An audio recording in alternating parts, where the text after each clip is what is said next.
मी साधारण 3 दिवस दिल्लीमध्ये होते. ते दौरा मोठा होता यावेळेला, आपण पाहिला असेल, भरगच्च होता आणि भेटीगाठींवर सुद्धा आपण बघितलं असेल सतत त्यांच्या दिल्लीमध्ये भेटीगाठी सुरू होत्या आणि त्या बहुतेक राजकीय भेटीगाठी होत्या. महाराष्ट्रामध्ये विधानसभेच्या निवडणुका कोणत्या क्षणी जाहीर होतील. लोकसभेचे निकाल महाराष्ट्रानं फार चांगले दिलेले आहेत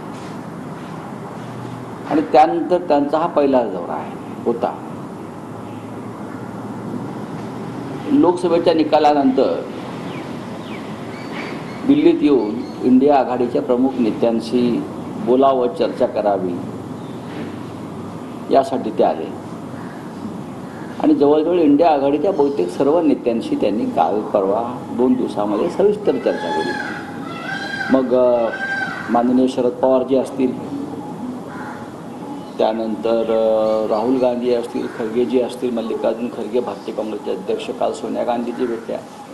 याशिवाय इतर सर्व प्रमुख नेते तिन्ही पक्षांचे खासदार महाराष्ट्रातले हे सुद्धा त्यांना इथे येऊन भेटत होते. आता या भेटीचं फलित काय?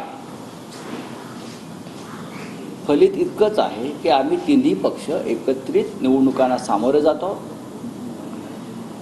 तिन्ही पक्षामध्ये अत्यंत प्रेमाचं, सौहार्दाचं वातावरण आहे. आम्ही राहुल गांधी यांच्या बैठकीत सांगितलेलं आहे किंवा पवारसाहेब असतानाही आम्ही पवारसाहेबांशी बोललो की आपल्यामध्ये कोणते मतभेद नाही आहेत, जागा वाटपात असतील किंवा अन्य विषयात असतील आणि सर्व काही सुरळीत चाललेलं आहे.